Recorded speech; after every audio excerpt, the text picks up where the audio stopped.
नमस्कार, स्वागत है आपका द न्यूज पर। मैं हूं आपके साथ शिप्रा सैनी। महाराष्ट्र विधानसभा चुनाव के नतीजे आने में कुछ ही वक्त बाकी है, लेकिन इससे पहले महाराष्ट्र में महाविकास आघाड़ी में जबरदस्त फूट पड़ चुकी है। जी हां, वहां पर उद्धव गुट और साथ ही कांग्रेस पार्टी के नेता आपस में भिड़ रहे हैं। दोनों ही तरफ से सरकार बनाने का दावा किया जा रहा है। महाविकास आघाड़ी का नेतृत्व कांग्रेस करेगी, ये नाना पटोले कह रहे हैं। तो वहीं संजय राउत पूछ रहे हैं कि क्या नाना पटोले को ये बयान देने के लिए राहुल या प्रियंका वाड्रा ने बोला है? अगर ऐसा है तो वो सामने आए और ये ऐलान करे। इस तरीके की बयानबाजी के बाद अब एक और तस्वीर निकलकर सामने आई है। हालांकि वहीं पर मैं आपको जानकारी दे दूं कि एग्जिट पोल तो कुछ अलग ही दावा कर रहे हैं। वो कह रहे हैं कि महायुति की सरकार बनेगी। तमाम एग्जिट पोल में यही दिखाया गया है, लेकिन फिर भी अपने आप को थोड़ा तसल्ली देने के लिए जो है महाविकास आघाड़ी के नेता लगातार ये दावा कर रहे हैं कि उनकी सरकार बनेगी। और जिस तस्वीर का मैं जिक्र कर रही हूं वो आप देख रहे हैं, ये दरअसल एक डिबेट है रूबिका लियाकत के साथ। और इस डिबेट में आप देख रहे होंगे कि यहाँ पर उद्धव गुट के जो पार्टी के प्रवक्ता हैं संजय गुप्ता, वो इस डिबेट में बैठे हुए हैं। और साथ ही साथ यहाँ पर आपको तहसीन पूनावाला भी नजर आ रहे होंगे। कांग्रेस पार्टी के प्रवक्ता हैं, लेकिन जिस तरीके से इस डिबेट में दोनों के बीच बहस हुई है और एक दूसरे पर वो हमलावर नजर आए हैं, और किस तरीके से जो है रिजल्ट से ठीक पहले ये दोनों पार्टियों के जो एक ही दल का हिस्सा हैं आपस में भिड़ रहे हैं। जहां पर संजय गुप्ता, उद्धव गुट के प्रवक्ता, का कहना है कि 98% लोग कांग्रेस को पसंद नहीं करते हैं। तो इसी डिबेट में तहसीन पूनावाला ने दरअसल जो है संजय राउत पर कई सवाल खड़े कर दिए।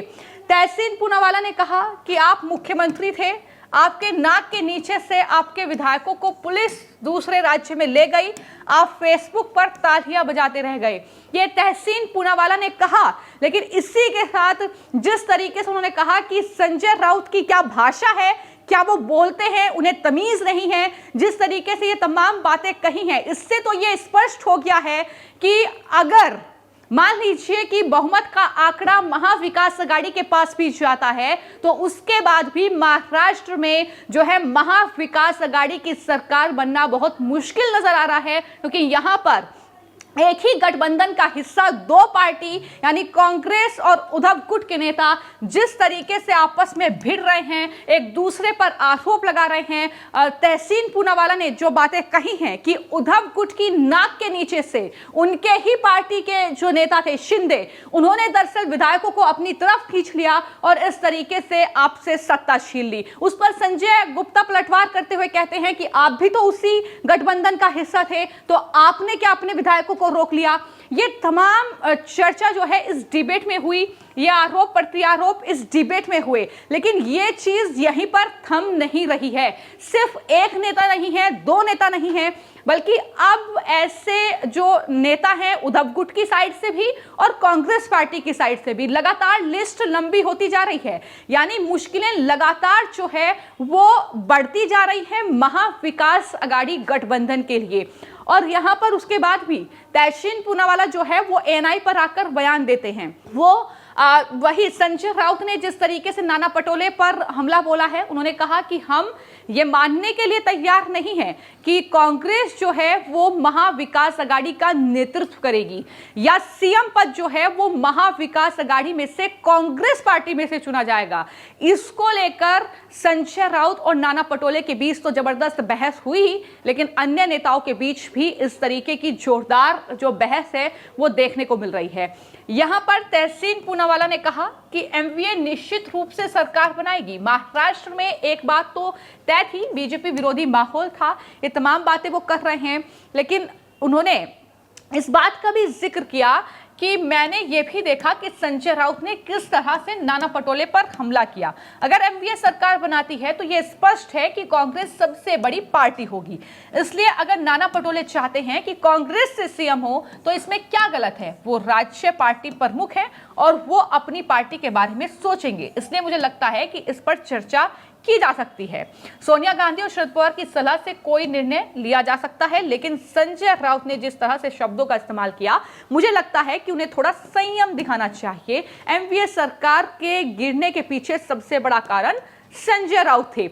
यहां पर कहीं ना कहीं संजय राउत को सीधे तौर पर जिम्मेदार तहसीन पूनावाला ठहरा रहे हैं, और यहां पर पूरी लड़ाई जो है वो महाविकास अघाड़ी अगर जीतती है, एग्जिट पोल के नतीजे तो हालांकि ये बयान नहीं कर रहे हैं, लेकिन अगर जीतती है तो उसमें सीएम पद को लेकर जो जबरदस्त सियासी तूफान होगा वो कहीं ना कहीं एमवीए के कह सकते हैं कि उसको तितर बितर करने के लिए काफी होगा। तमाम नेता जो हैं वो अलग अलग पार्टी का रुख करेंगे। ये तस्वीर जो है महाराष्ट्र में हमने पहले भी देखी है और एक बार फिर से ये तस्वीर देखने को मिल सकती है। जो ये बयान आ रहे हैं ये बड़ा नुकसान जो है वो महाविकास अघाड़ी को पहुंचाएंगे। लेकिन जैसा कि मैंने कहा कि आरोप प्रत्यारोप का सिलसिला यहीं थमता नहीं है और कांग्रेस के नेता तो लगातार जो है बयानबाजी कर रहे हैं। एक और बयान सामने आया है, यहां पर आप देख रहे हैं नितिन राउत, ये हैं कांग्रेस पार्टी के लीडर महाराष्ट्र से। जब इनसे सवाल किया गया कि महाराष्ट्र में किसकी सरकार बनेगी, तो वो कहते हैं कि कांग्रेस के नेतृत्व में महाविकास अघाड़ी की सरकार बनेगी, क्योंकि जनता भी कांग्रेस से ही मुख्यमंत्री वहां पर चाहती है, इसका इंतजार कर रही है। तो जब कांग्रेस के लीडर इस तरीके के बयान दे रहे हैं, जब वो सबको एक साथ लेकर चलने के लिए ही तैयार नहीं है, तो आप उस गठबंधन की स्थिति समझ सकते हैं क्या होगी और क्या वो जनता के लिए आगे कार्य करेंगे। अगर उनका लीडर भी, अगर वो जीतते भी हैं, उनका लीडर भी चुना जाता है, तो आप इसका अंदाजा इन बयानों से लगा सकते हैं कि किस तरीके से एक दूसरे पर ही ये हमलावर हैं।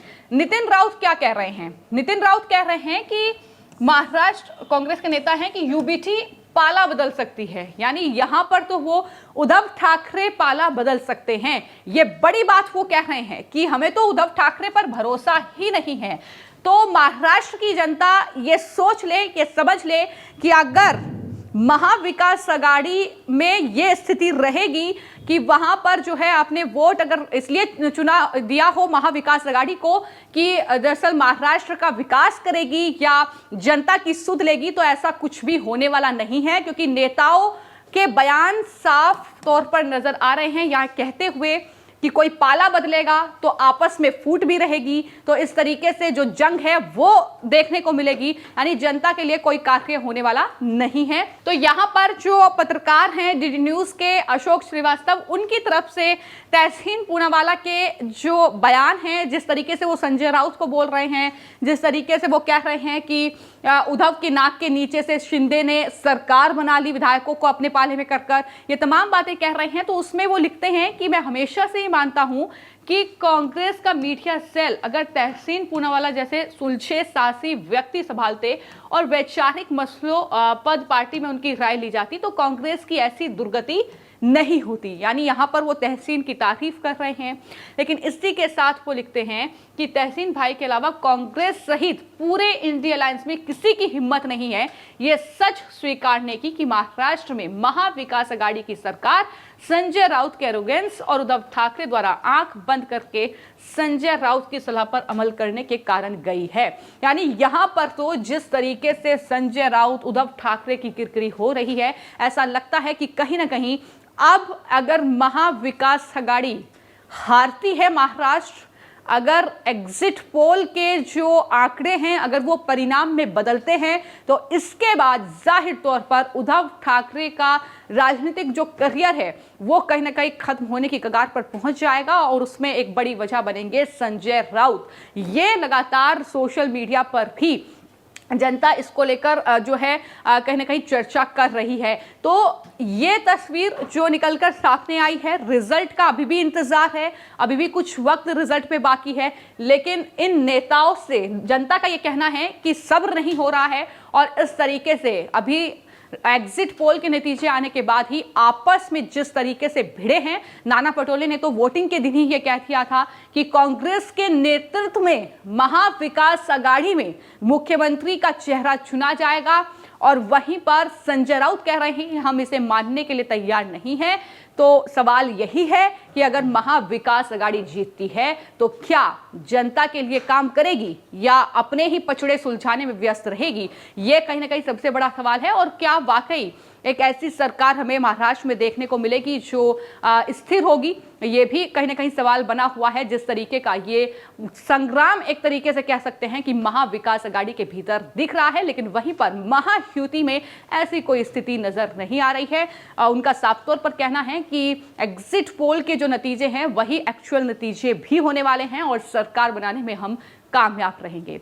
फिलहाल आपको क्या लगता है? महाराष्ट्र का रिजल्ट बस आने ही वाला है, लेकिन फिर भी किसकी बनेगी सरकार? क्या नाना पटोले और संजय राउत का जो ये घमासान हम देख रहे हैं, इस पर भी आपकी जो भी राय हो हमें कमेंट बॉक्स में जरूर लिखें। धन्यवाद।